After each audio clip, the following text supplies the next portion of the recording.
Praise the Lord, mga ating mga familiar faces. Praise God. I thank God for your presence today. Ayan, salamat po. And tama-tama po yung ating message for today kasi malapit na po ang birthday ng ating church. Alright? Birthday na po ng ating church next week, next Sunday. So, today po, ang ating message po is about come to the table. Ayan. This is about, teka po, ayusin ko na yung mic ko, ha? Ayan. Ayun. Okay. This is about different tables na nilatag ng ating Panginoon. The only table that we know normally is the communion table.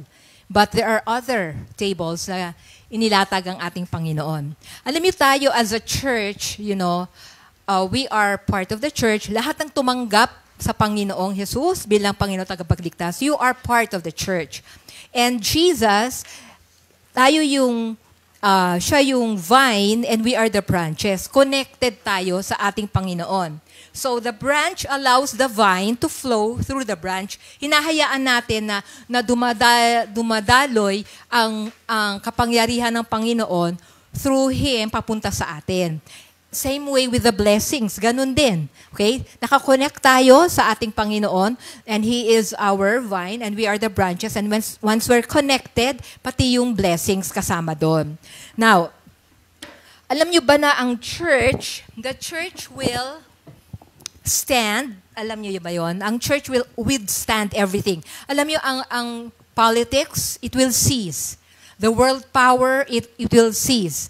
Lahat ng culture na nangyayari ngayon, it will cease. Pero ang matitira ay ang church ng ating Panginoon. At yan ang tayo, the believers. It is not the building, kundi tayo na mga believers na nananampalataya sa Kanya. So the church will remain standing. Okay? So, even sa dulo, alam nyo, for the past week, si Pastora Sevi was sharing about the last days. So, mangyayari yun. Okay? Ang matitira ay ang kanyang church. Right? But then, alam nyo ba na tayo, of course, we're excited to the coming, no? Pagdating ng ating Panginoon.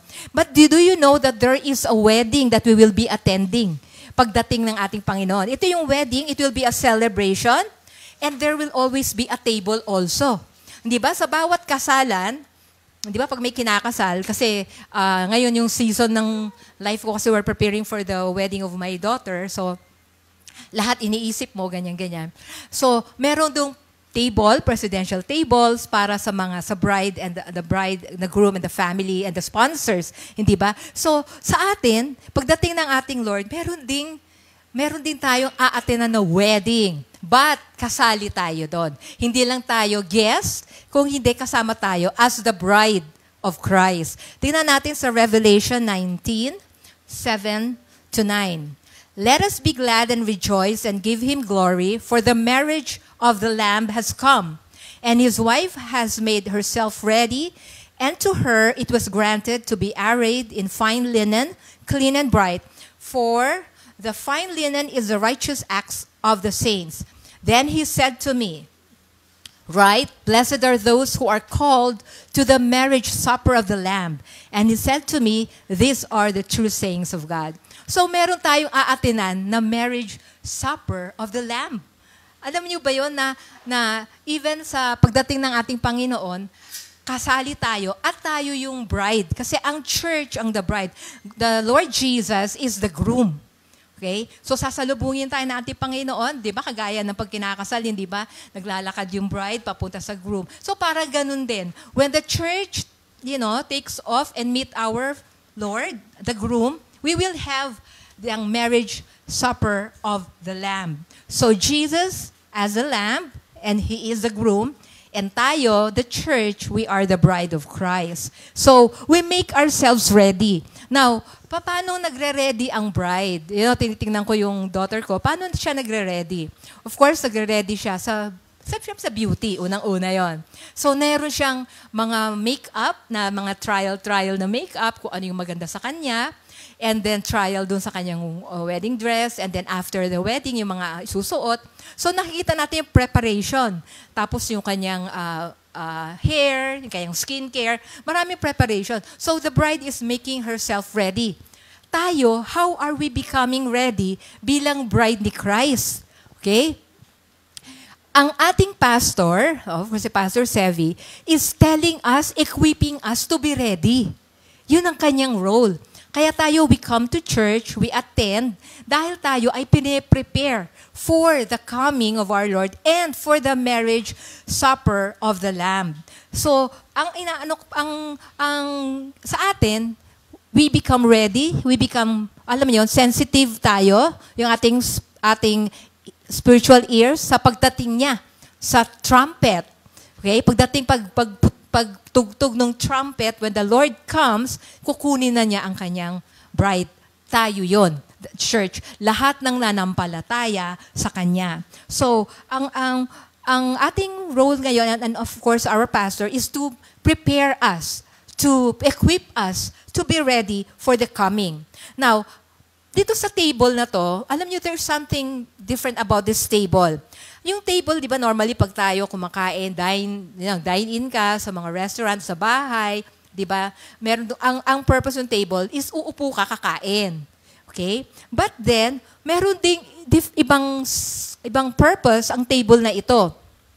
Ang table na ito, when we meet with friends, di ba, may client ka, sometimes dinner mo, kasi you have an encounter with the person at the table. So, ganun din tayo. When we come to the table, we have our encounter with our Lord Jesus Christ. So, Jesus has been inviting people to the meals. Alam niyo ba, even sa New Testament, meron ng invitation ang Panginoon lagi about a banquet, a dinner, supper. Lagi meron siyang ganon. And iisa yung pattern. May pattern ng Panginoon. Ibig sabihin, sa Lord po kasi, nothing is insignificant. Everything na ginagawa ng Lord, merong purpose. Merong spiritual meaning para sa atin. So, ang Panginoon, meron kasi yung tinatawag na language of the feast. Okay? Ito language of the feast na to sa Luke 14:23. Then the master said to the servant, "Go out into the highways and hedges and compel." Ibig sabihin ng compel, lagyan ng konting pressure. Alam niyo yun?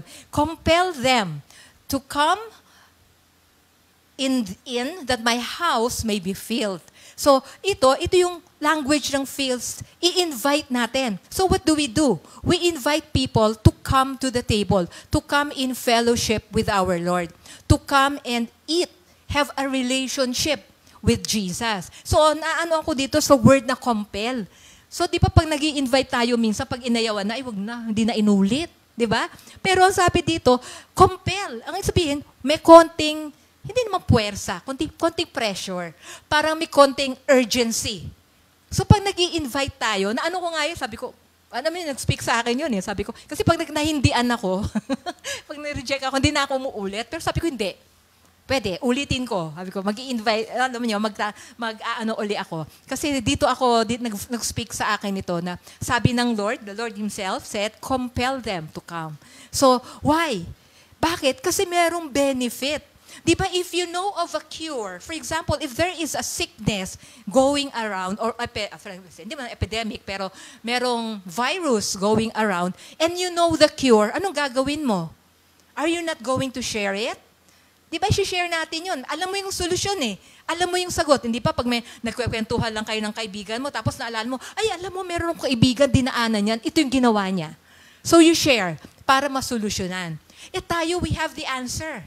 Nasa atin. What do? Are we inviting these people? Ang sabi ng Lord, go into the highways. Sabihin, strike anywhere. Alam mo yun? Kasi meron talagang mga ini-invite, ayaw pumunta. O di ang sabi ng Lord, go out, no? Pumunta ka, labas, and then invite them. Kasi you have something to share. You have someone to share. And that is, siya ang ating Panginoong Isus. And then, alam niyo, ask them to come in, at pagka pumunta tayo, nag-dine in with the Lord, hindi lang tayo filled, may take out pa.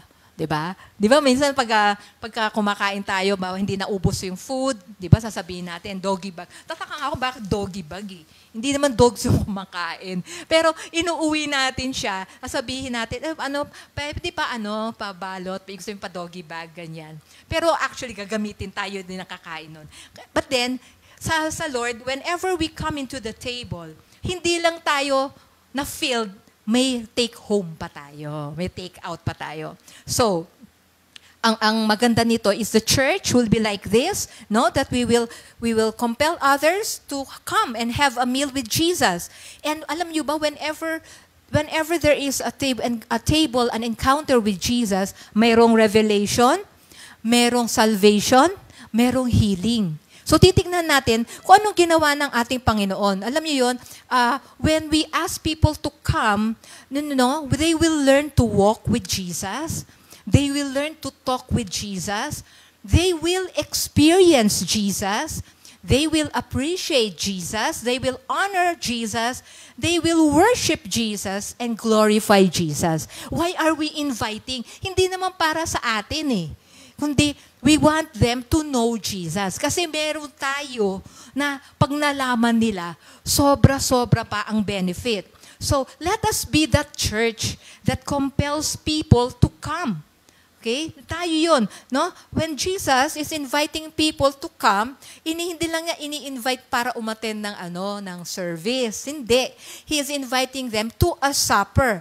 And then pag merong supper dito sa table na to, merong blessing ditong kasama, merong word for them, and meron not only forgiveness, but they will experience fellowship with Jesus.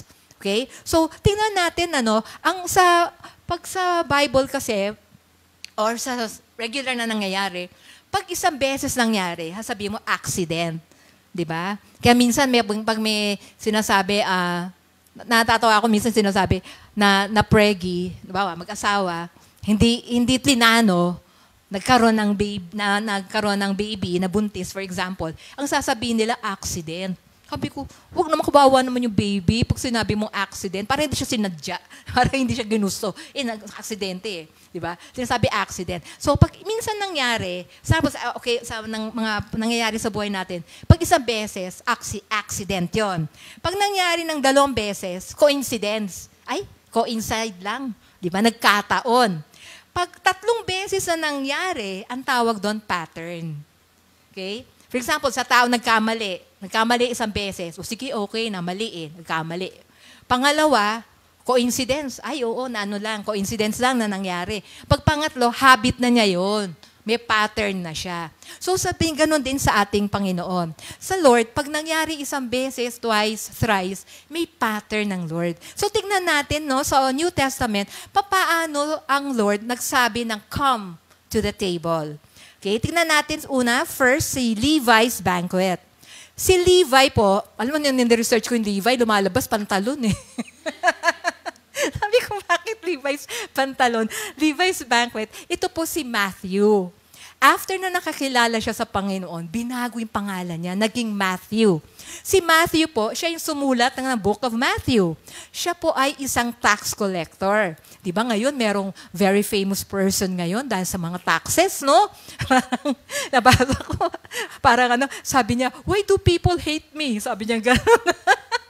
Tungkol sa, di ba, may mga recent taxes na dumating, di ba? Sabi ko, now I understand how the people felt before. Di ba, yung mga tax collectors, di ba? They're the most hated people noong panahon ni Jesus. Pag napanood niyo The Chosen, si Matthew, di ba? Pag saan siya pumupunta, talagang meron siyang bodyguard. Kasi galit sa kanya yung mga tao eh. Dahil siya ay isang tax collector. So, ito, si Levi ang pangalan, and then si Matthew. Okay? He was initially a tax collector, and then he was despised. Hindi lang galit, despised by the Jews. And then, after na nakakilala niya ang Panginoon, ang name niya na change into Matthew. So in Luke 5:29 to 31, then Levi, ito pa siya, gave him a great feast. So si Levi, nag-host siya ng feast in his own house, and there were a great number of tax collectors and others who sat down with them. And the scribes and the Pharisees complained. Nag-complain ang mga Pharisees, ito yung mga religious leaders. They were complaining, why do you eat and drink with the tax collectors and sinners? So classified ang label nila, sinner. Alright? So, makita natin dito, and then Jesus answered in verse 31, those who are well and have no need of a physician, they are not sick, those who are sick. But I have not come to call the righteous, but sinners to repentance. So ang purpose itong banquet na ito is a calling. It is a calling to people to repent. So ito yun. Alam niyo, yung purpose ng banquet na ito ay tawagin yung mga who consider themselves as sinners. And of course, all of us. Hindi ba lahat naman tayo, we all fall short of the glory of God. Pero tayo ay saved by the grace of God. Pag tayo ay tumanggap na sa Panginoon, hindi na tayo sinner. Kung hindi tayo ay saved by grace of our Lord Jesus. The Lord Jesus was criticized. Criticized siya. Ano yan, nakikisama ka sa mga ganyan? Parang ano ba, wala ka bang dignity? Parang ganyan. Wala ka bang self-preservation? Bakit lume-level ka? Ganon sa kanila. Yun ang sinasabi sa kanya. Pero sabi ng Lord, hindi, pumunta ako para sa mga kagaya nila. Right? So makita natin, ito yung itong unang banquet or unang feast na sinabi dito na there was a calling for people to repent. So, this was a meal for tax collectors and sinners. And then ang tao, ang tao, every one of us would want to be whole. 'Di ba? Why do we go to church? Why do we try to be good? 'Di ba? Ang tao by nature, bakit gusto maging mabait? Bakit gusto maging mabuti? Bakit gumagawa ng mga, sabihin na nating, religious stuff? Why? Because they are longing for that something in them na nawala noong sa Garden of Eden. Kung alam natin yung maalala natin na nangyari sa Garden of Eden, ito po yung time na dati ka-fellowship ng tao ang Diyos. Nung hindi pa nagkakasala si Adan at si Eva. Nakakausap ang Diyos face to face.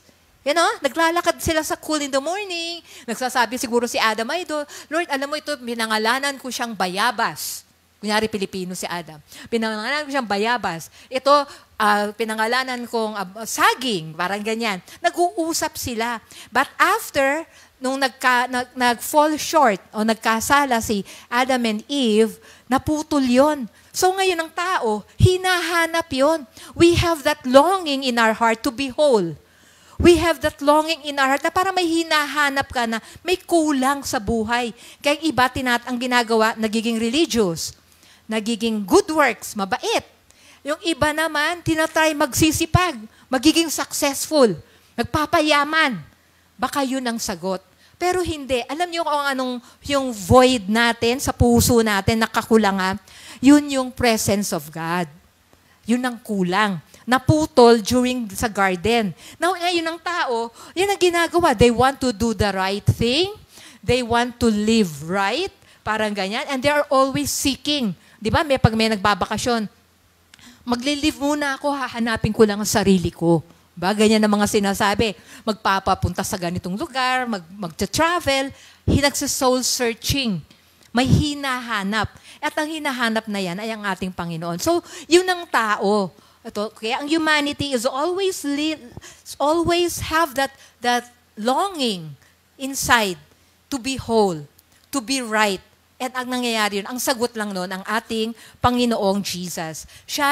Jesus is the right person for us. Okay?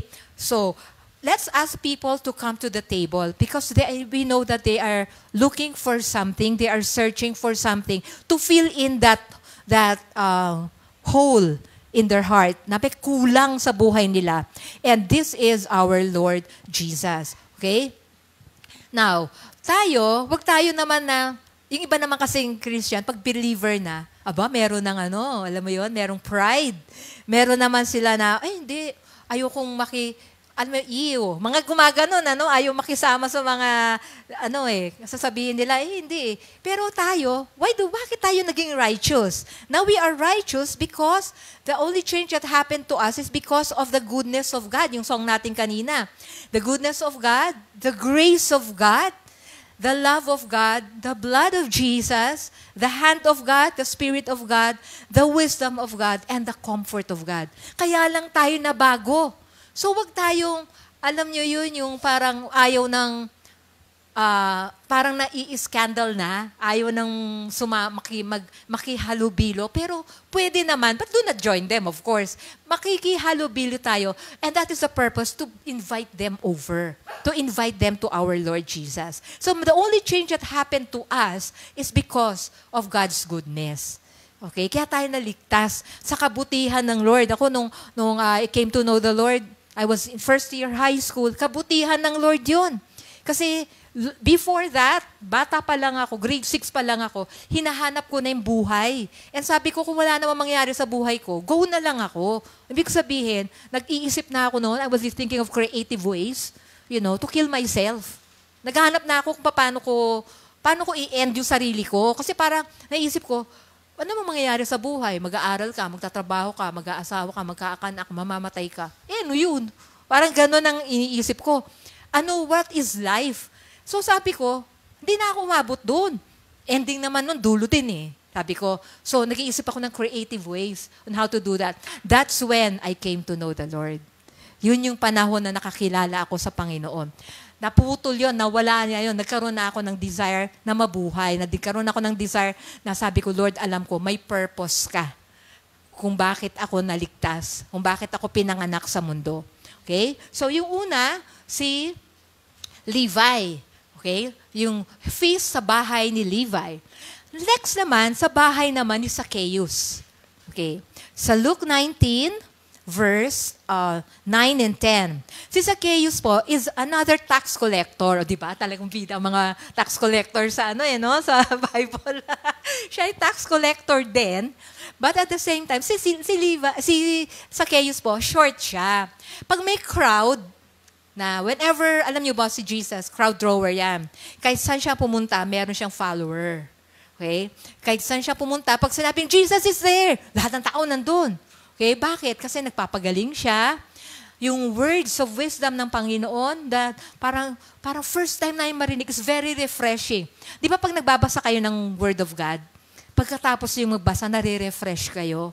Nagkakaroon ng parang meron kayong alam mo yung parang nabuhusan ka or pag nagbasa ka ng Word of God, parang na-wash ka, ganon. So, every time the Lord is there, meron siyang ganon. Or hindi lang yon, may healing at may miracle. Whenever Jesus is, wherever He is, laging may nangyayari. And people are expectant, di ba? Kaya si Zacchaeus, nabalitaan niya, darating si Jesus, dadaan si Jesus. Di ba? Para pag sa atin, pag may,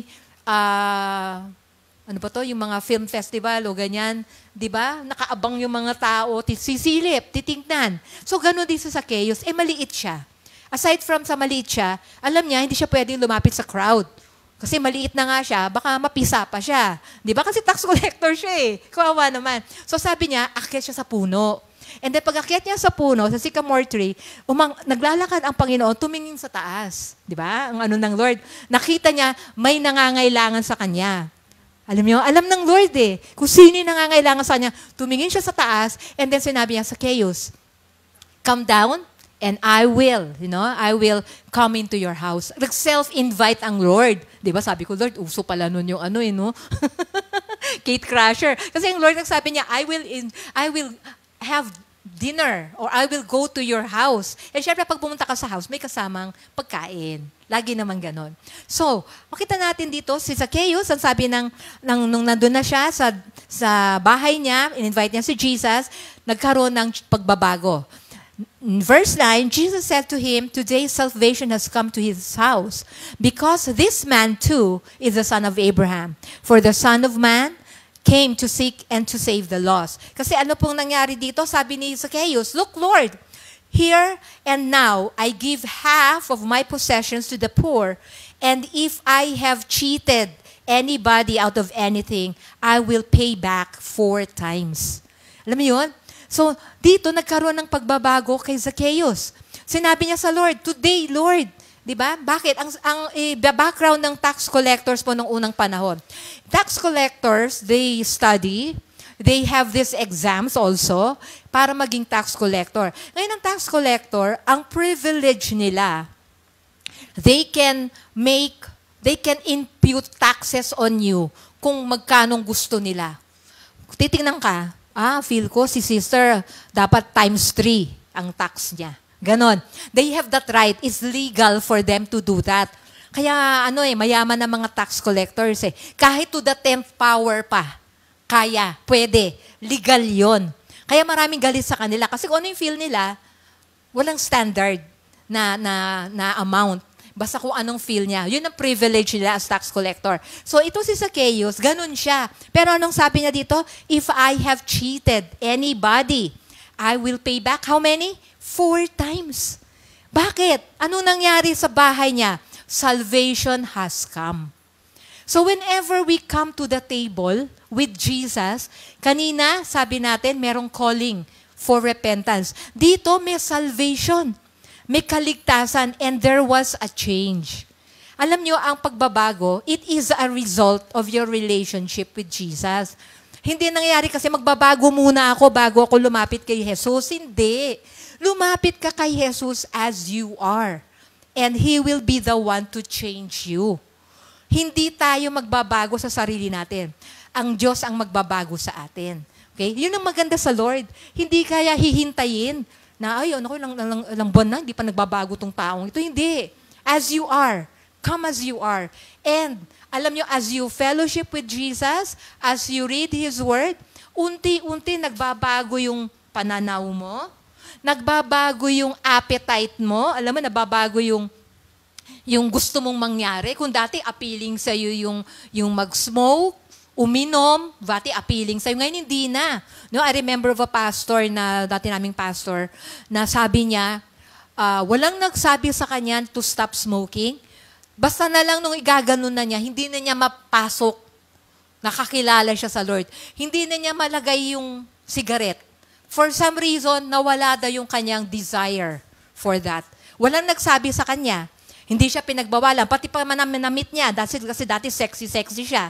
But this time, tinignan niya sarili niya, ay, nakakaya naman kay Lord yung damit ko. Ganun ang sinabi niya. So there was a change nung nakilala niya ang Panginoon. So ganito kay Zacchaeus. So makita natin dito, no? Kay Zacchaeus, sabi, salvation has come into this house. For this man, the Son of Man, came to seek and save the lost. And makikita nyo dito, very symbolical. Umakyat si Zacchaeus sa puno.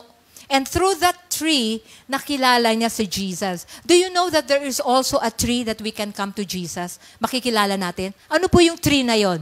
The tree of the cross. Kasi sabi sa 1 Peter 2:24, He Himself bore our sins in His body on the tree. Kung so yung wala yung tree, hindi natin makikilala si Jesus. Through that tree, nakikita tayo ng Father. Sa pamamagitan ng kamatayan ni Jesus, nakikilala tayo ng Ama. At sa pamamagitan ng kamatayan niya, ni Jesus, nakikilala natin si Jesus. Alam niyo yon? It works both ways. So, sa Zacchaeus' house, salvation came with the supper. Kasama sa pagkain yung kaligtasan. Okay? So we will never see Jesus clearly without the tree. Ibig sabihin, we cannot see Jesus clearly without the cross. Hindi natin makikilala ng lubusan si Jesus. Kilala mo lang si Jesus sa pangalan. Pero para maging personal na kilala mo siya, kailangan yung cross. And that is the tree. And God will never also look at you but through the tree. Makikita ka rin ng Ama sa pamamagitan din ng tree. So ito yung gospel. Ito po yung good news na makikilala natin ng Diyos sa pamamagitan ng Lord Jesus on the tree. So ito po yung sa pangalawa, sa Zacchaeus' house. Meron din pangatlo. Ito yung after the death ni Jesus. Ito yung number 3, si Jesus nagluluto ng breakfast. O, alam niyo ba, marunong magluto si Jesus? Diba? Marunong magluto si Jesus. Sabi ko, kaya pala ako pag nagluluto, breakfast din lang. Yun lang ang kaya kong lutuin, breakfast. So, ayun. So, si Jesus is cooking breakfast by the Sea of Galilee. Okay, tignan po natin sa John 21. Then as soon as they had come to land, ito yung mga disciples, dahil ito yung bumalik sila after the death of Jesus, bumalik sila sa pangingisda. And then nahirapan sila, wala silang huli. But then mamaya, may nagsabi si Lord, you turn your net to the right side. Sabi ng Lord, sa right side. Tapos tinignan nila. Una, hindi nila nakilala. Nung nilagay nila yung net, nakuha nila yung harvest, yung maraming huli ng isda, tsaka nila na-realize, this is Jesus. Nagpakita si Jesus. After siyang namatay at nabuhay ng muli. Okay. Sa John 21, 9-13. Then as soon as they had come to land, they saw a fire of coals and fish laid on it, and bread. So ano yung hinanda doon? Fire of coals, panluto, fish, at saka bread. Now, sabi ni Lord, dali nyo dito, bring some of the fish which you have caught. Sabihin, lulutuin ni Jesus. Simon Peter went up and dragged the net. Drinag na niya net kasi puno, full of large fish, 153. O diba, exact pa yung amount. And although there were so many, the net was not broken. Jesus said to them, come and eat breakfast. O diba, nagyaya si Jesus, halika, kain tayo ng breakfast. Ito yung nag-resurrect ng ating Panginoon. Hindi lang siya nagluto, kumain pa, kasama nila. But then none of the disciples asked him, who are you? Knowing that it was the Lord. Jesus then came and took the bread, gave it to them, and likewise the fish. So this is the third time that Jesus showed himself to his disciples after he was raised from the dead. Now what was the purpose of this breakfast? Diba? Breakfast naman. Yung kanina, supper Ngayon naman, breakfast. Anong purpose nito? Ang purpose po nito is to restore Peter. Diba? Minsan, sa lakad natin, sa journey natin, nawawala tayo sa, alignment o sa wisyo. Diba? Ito yung purpose. This breakfast, the purpose of this is to restore Peter. Bakit? Ano nangyari kay Peter? Dininay niya ang ating Panginoon 3 times. Diba? Nung time na i-crucify si Lord, prinofesy ni Jesus, sabi niya, you will deny me 3 times? So 3 beses, sinasabi sa kanya, nagwawash siya doon, nagpapainit siya, sabi, you are one of them. No, I do not know him. Ganyan. I am not. Pag sabi, you are one of the disciples. No, I am not. Ganyan. Dininay niya 3 beses. So the purpose of this breakfast is for Peter. And that is for restoration. Kanina, call to repentance. Pangalawa, salvation. Ito naman ngayon, to restore. Diba? There will be times na nami-miss din natin. May times na nagkakamali. Alam mo yun, nagmi-miss out din tayo. But Jesus wants to restore us. Okay? Paano? Tinawag niya sa breakfast at during that breakfast, kinausap ni Lord si Peter, tinanong siya 3 times. Sinabihan siya, Peter, do you love me? Ang sabi niya, feed my lambs. Sabi ni Peter, yes, Lord, feed my lambs. Sumunod, Peter, do you love me? Tinanong na naman ni Lord, di ba? Makulit si Lord. Mahal mo ba ako? Sabi ni Peter, yes, Lord, tend my sheep. Sabihin, take care of my sheep. Sumunod na naman, the 3rd time, Peter, do you love me? Ang sagot niya, Lord, you know that I love you. Sabi ni Lord, feed my sheep. Bakit ganon? May lamb, may sheep, tapos may sheep uli. Kasi ina-address ng Panginoon dito ang iba-ibang level ng tupa niya. Okay? Yung lamb, yun yung bata pang nakakilala sa Lord. Yung sheep, yun na itong medyo established na. So, ibig sabihin po natin dito, ano man yung kalagayan natin, Jesus wants to restore us.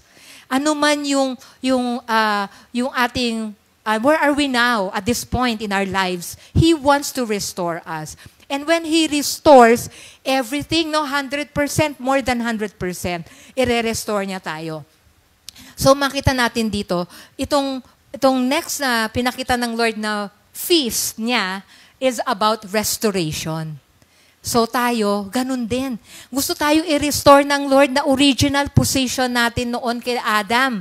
Di ba sa original na position ni Adam, may authority siya. Hindi siya ang sasabihan ng mga animals o tatakutin ng animals. Siya ang may authority over them. Siya ang may authority over the weather. Siya ang may authority. Same with us now.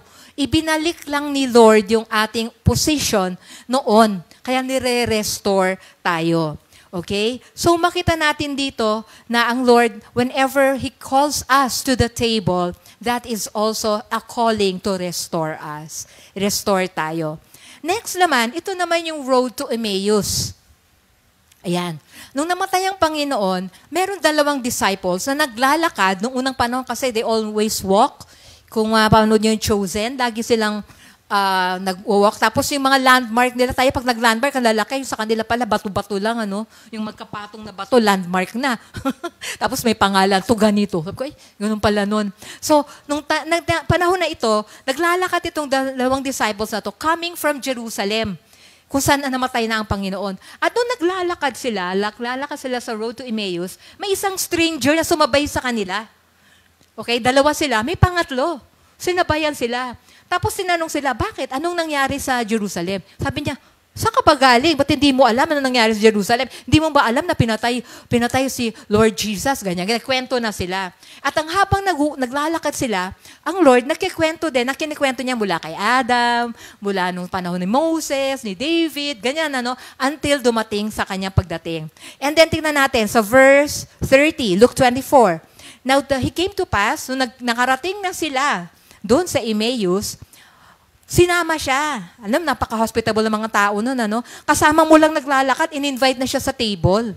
Sa kanilang, meron na silang supper. And then, as he sat at the table with them, he took the bread. Alam nyo, very significant yung he took the bread. Alam ng disciple, pag kinuha yung bread, alam agad nila, si Jesus yon. He took the bread, blessed and broke it, and gave to them. Then the eyes were opened. Kasabay nila naglalakad, hindi nila kilala si Jesus After they sat at the table, they had the breaking of the bread. Open yung eyes nila at nakita nila na si Jesus yung kasama nila. And ano nangyari? He vanished. O, diba? Nawala si Lord.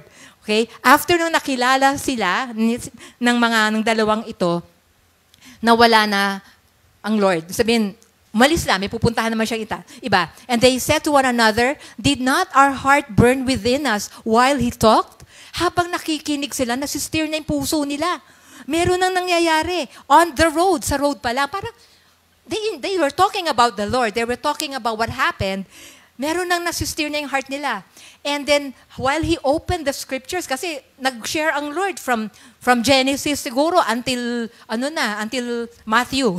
Matthew part na. Nag-share ang Panginoon. Diba? And then, na-steer na sila. And their eyes were opened after they sat at the table. So, yung calling ng Lord to the table, ano pong sinasabi dito? There's a revelation of who He is.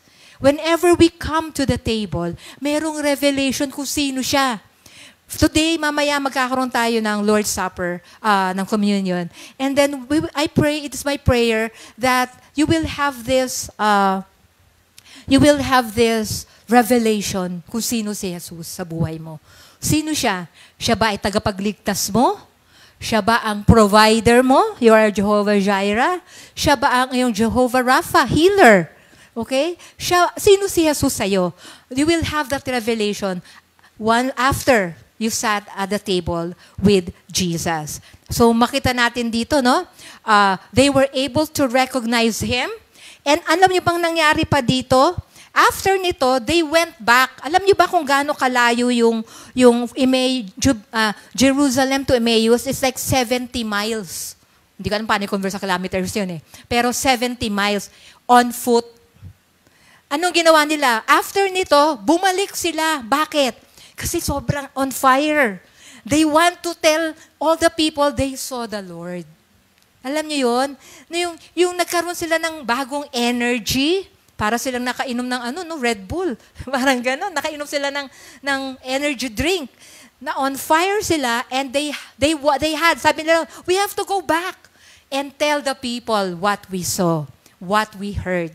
So, ito yon. When we have our encounter with Jesus, nagkakaroon tayo ng bagong revelation and we can't help but share. Di ba pag prayer natin, every Wednesday, merong time tayo na nagtatanong si Pastora na anong na-receive nyo from the Lord this week? Di ba, minsan, sobrang on fire tayo. Ay, ako muna. May in-answer si Lord. Ay, may nabasa ako. Mayroong revelation ang Lord. Yung we want to share it. So, same here. Nung nakita nila, face to face, ang Panginoon, nakakuha sila ng revelation of who He is, they went back, kahit pagod, and there they have this newfound faith in Jesus. And they shared it. Alright? So, ito yon, Road to Emmaus. So, kanina, diba? Yung calling to repentance, and then salvation, and this is now revelation. Now, ito na ngayon sa Revelations 3:20, it is the invitation of Jesus. Dito po ako na born again sa Revelation 3:20. Nung sinabi ng Lord, I stand at the door and knock. Ang ano dito, door of my heart. Kasi nung tinanong ko, sabi ko, ano pong door? Sabi ko doon sa nag-share sa akin. Sabi niya kasi, I stand at the door. Ano pong door yan? Sabi niya, door of your heart. Sabi ko, bakit? Nakasara ba? Sabi ko, nakasara ba yung puso ko? Sabi niya, hindi ba pwedeng, He knows everything? Pasok na lang siya. Sabi, hindi. He has to, open the door of your heart and let Him come in. Ang sabi niya, I stand at the door and knock. If anyone hears my voice and opens the door, I will come into him and dine with him. Bakit? Hindi sinabing stay there, sleep there. Sinabi niya dine. Kasi gusto niya fellowship. The Lord Jesus wants us to have a connection. May connection tayo sa Kanya. Hindi siya Diyos na napakalayo. Na kailangan pa natin ng mediator. Hindi. Andyan lang siya. He's just a call away. O, diba? Call away si Jesus. Tawag lang natin, Lord. Yun lang, isang tawag lang. He wants us to connect with Him. And then ang requirement lang for us to open our hearts and accept Him, allow Him to come in, and then dine with Him. Ibig sabihin, have fellowship, connect with Him, and andon. Hindi niya sinabing, I will come in and rearrange your furniture. Diba? Hindi niya sinabing, ay teka, ayusin ko, marumi yung bahay mo, linisin ko muna. Hindi. Di ba? Sabi mo, Lord, nakakaya, dumi ng bahay ko, ang dumi ng puso ko. Hindi, sabi niya, papasok ako, buksan mo lang. And I will come in and dine. Okay? Hindi ka niya i-condemn. Okay? Gusto niya meron kang relationship. Ganon tayo kamahal ng ating Panginoon. Ganon niya kagusto na we have a fellowship with Him. Okay? Hindi niya sinabing, you do this first and then I will come in. Ayusin mo muna yung bahay mo and then I'll come in. Hindi. Just open. Okay? Open. And pag knock niya, gentle, hindi yung dog. Hindi. Gentle. Kasi nire-respect niya yung ating will. Yung ating, ano ba yung will sa Tagalog? Desisyon. Ayan, oo. Yung ating, pagdesisyon. Yes. Choices. Nire-respeto ng ating Panginoon. Okay? Hindi niya sinabing, I'll open the door and I will fix you. Hindi. Diba? Yung fixing, nangyayari yan after we have the relationship. Naaayos tayo pag kilala na natin ng Panginoon. Pag pinapasok na natin siya sa buhay natin, tsaka naaayos. Alam niyo ba, parang puzzle yan eh. Matagal na ako nakakilala sa Lord, but there was a time na I slipped. There was a point in my life na nagkapamilya na ako, nagkaanak. I stopped going to church. Dumating yung point na yon. And then, there was a time na naglong uli ako na I want to, go back. Bumalik ako. And then, yung nakabalik ako uli sa Lord, that's when I went to our former church. Tapos, it's like, ang nakita ko lang yung sa billboard eh. Nakita ko doon, sabi doon, everyone needs a miracle. Ang logo doon sa Ortigas, everyone needs a miracle. Nung nakita ko yun, sabi ko, gusto ko yan. Nakita ko lang siya, yung sabi ko, saan bang church yan? Kinuha ko yung wala pang phone noon eh. Kinuha ko yung kanyang address and all that. Tapos tinignan ko kung saan naka-point doon sa may SEC building. And then nung dumating ako, lo and behold, mga kilala ko yung nandun. Mga dati kong ka-churchmate. Di ba? So, ibig sabihin nun, sabi ko, Lord, I messed up. Nakilala kita, but in the process, when I got married and I had children, na-mess up. Ako na yung parang kinuha ko yung pagiging Lord. Ako na uli. And it was messy talaga. But after bumalik ako, the Lord restored me, parang puzzle. Everything came into place. Yung magulong puzzle, Yun, ang favorite ko kasi yan ngayon eh. Sabi nila, maganda daw yung for para hindi ka ma-dementia. Puzzle. Lagi ako naglalaro ng puzzle. You know, nagfo-fall into place lahat. And then you will see the big picture. At yung big picture na yung kasama si Lord. Amen? So, nakita po natin dito, no, na ang Lord, ang invitation niya, open. Just open your heart.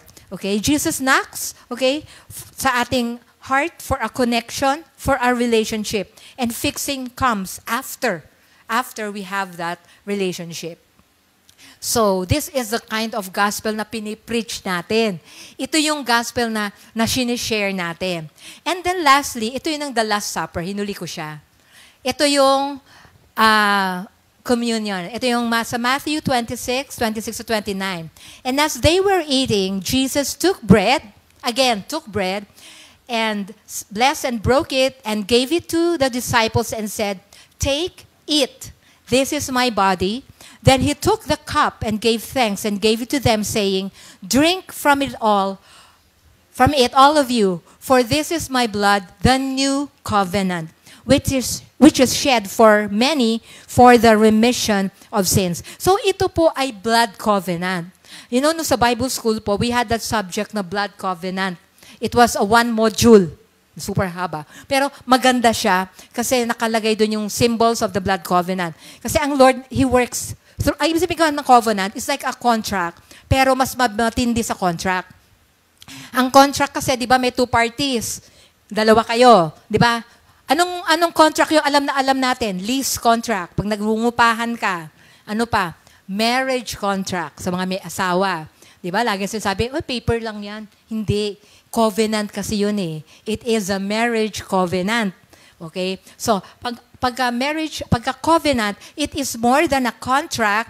Ang sinasabi dito, that yung kasunduan ninyo will not be broken. Okay? So, itong covenant na to, we have Jesus. Si Jesus is the one making the covenant. Sabi niya kasi, this is the new covenant.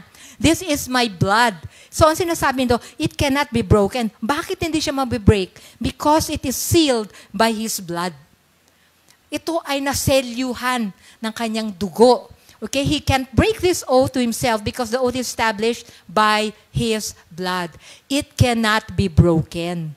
Okay? Yung marriage covenant, yung sometimes may nagbe-break one party, pag na-break na yon, hindi ba? So ano ginagawa ng batas?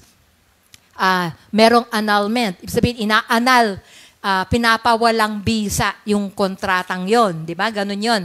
But then, pag Kristiyano ka, it's more than a contract. It is a marriage covenant. So, dito, makita natin na Jesus entered into that covenant. So, when Jesus died, namatay siya to put into effect. Alam niyo yung last will and testament? Sino nakakaalam ng last will and testament? Di ba? Pag may last will and testament, ang mga magulang, sinasabi doon, and to my son, di ba, I will leave my bed. Naka-will and testament. O to my son, I will give my ganito. So, merong last will and testament kung ano yung, saan niya ilalaga o ibibigay yung mga ari-arian niya. So, pero para mag-effect yung last will and testament, kailangan patay muna. Namatay yung gumawa. Hindi ba? Hindi mo naman effect na yung last will, buhay pa. So, ganun din si Lord. Jesus had to die para ma-fulfill or to put into effect the promises of the covenant. Yung mga pangako na nasa Bible, magiging effective lang yan once na namatay na siya at nabuhay muli. Kaya siya namatay. Kaya namatay ang Panginoon sa krus. Kasi, di ba, dahil para mag-effect itong covenant niya, yung kanyang mga pangako sa last will and testament niya, and then also, yung provision, lahat ng kapangyarihan, mapasa atin. Kaya siya, kailangan niyang mamatay. Kasi nung unang panahon, para ang tao maging tama ang relasyon sa Diyos. Nung unang panahon ni Moses, kailangan mag-alay ka ng animal. Yung animal na yon, pwedeng lamb, pwedeng dove, no? Kung depende sa budget mo. Siguro meron silang promo, no? So, merong budget na ganon na iaalay mo.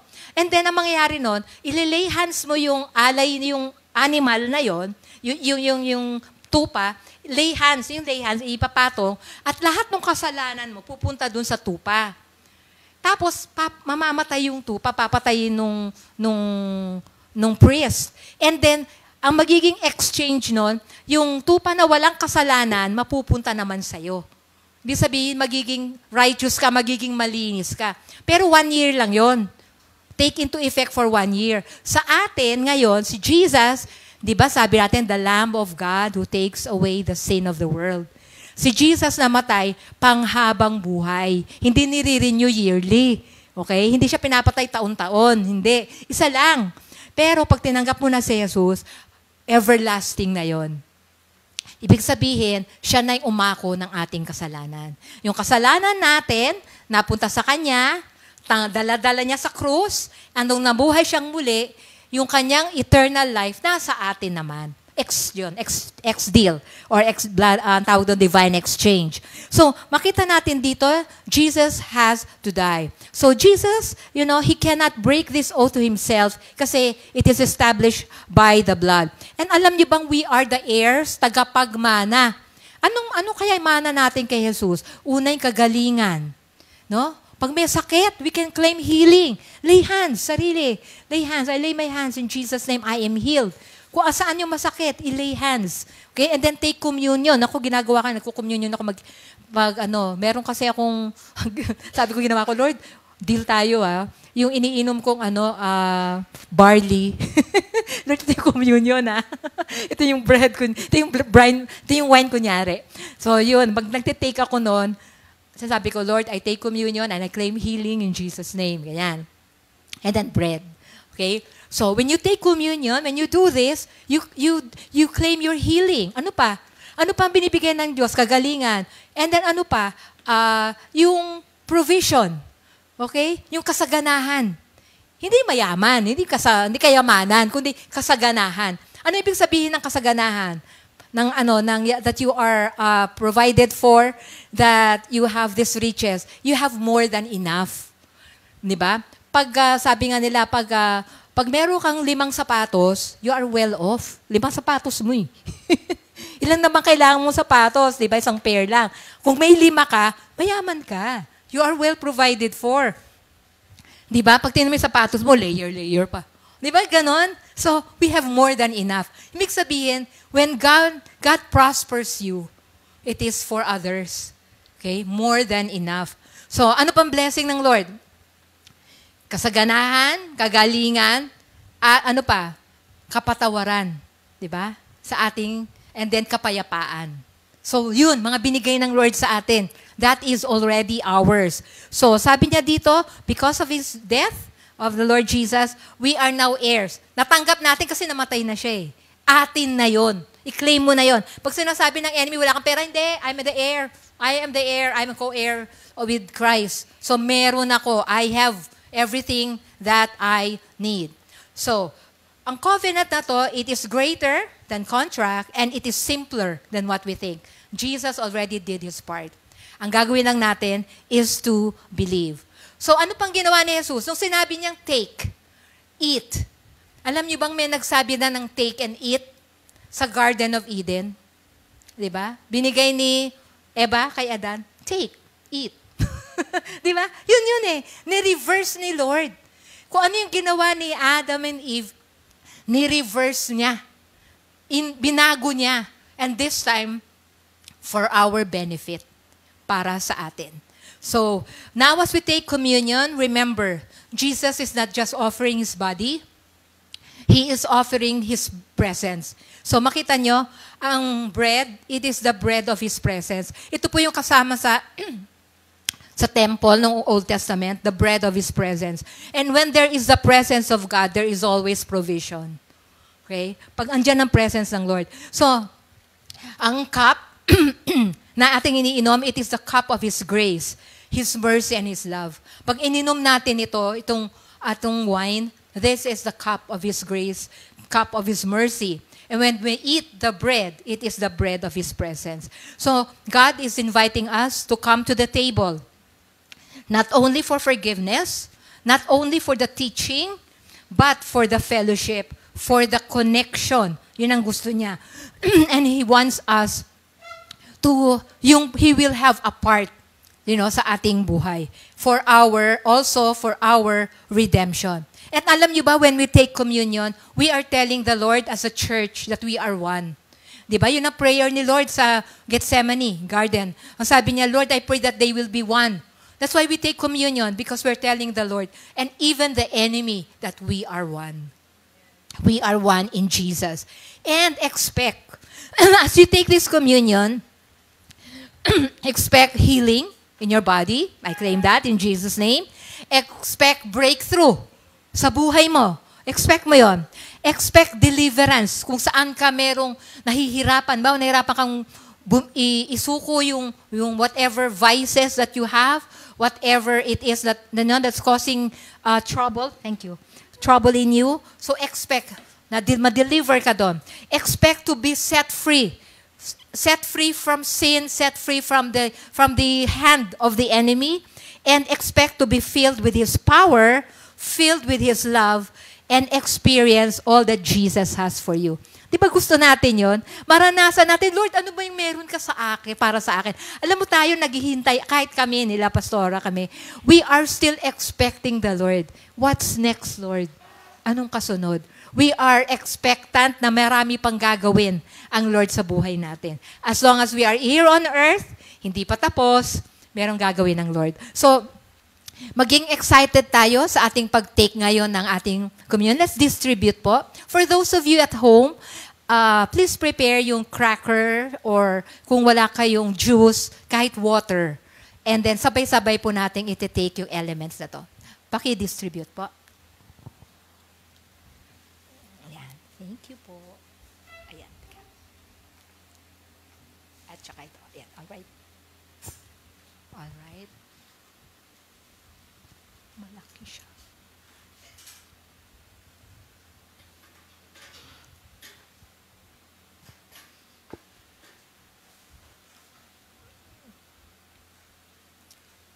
Okay. Alright. Ngayon po, as we take this communion, okay, let's remember na sabi ng Lord, sabi niya, as He took the bread, and sinabi niya, this is my body which is broken. Bakit broken? Kasi di ba inano siya, winip, crucify, yung whip sa kanya, hindi yung palong ganun lang Palo talagang at least natanggal yung balat, yung kanyang balat, exposed ang kanyang buto. So, ganun, the whole body of Jesus was broken for us. So sabi niya, take this, di ba? Eat, and this is my body. And sabi niya, the blood, the juice is my blood and the covenant. Okay? So let's pray. Manalangin po tayo. Itaas po natin yung ating elements. Okay, let's pray. Hallelujah. Heavenly Father, we thank you, Lord God, for the body of Jesus. Lord, thank you that this is your body and this is your blood.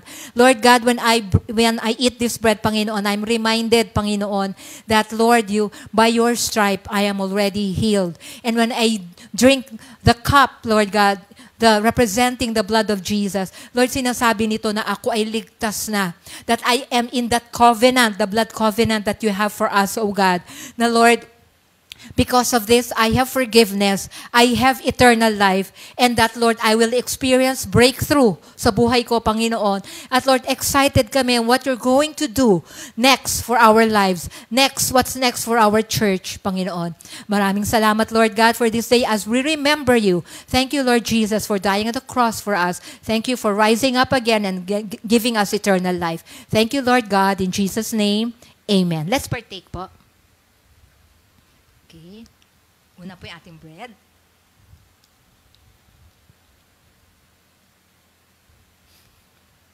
And then, we remember, we drink the juice representing the blood of our Lord.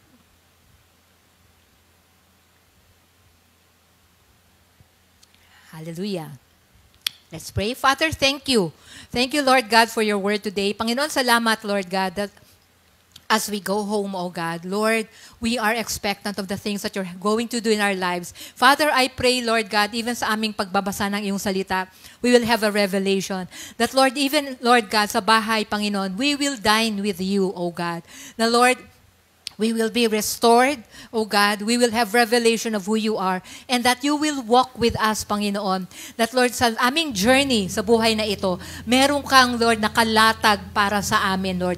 Plano. May maganda kang plano para sa aming buhay, Lord God. Para na aming lalakaran, O God, so that we will experience more of you in our lives. Salamat, Panginoon, sa araw na ito. We give you all the glory and praise in Jesus' name. Amen.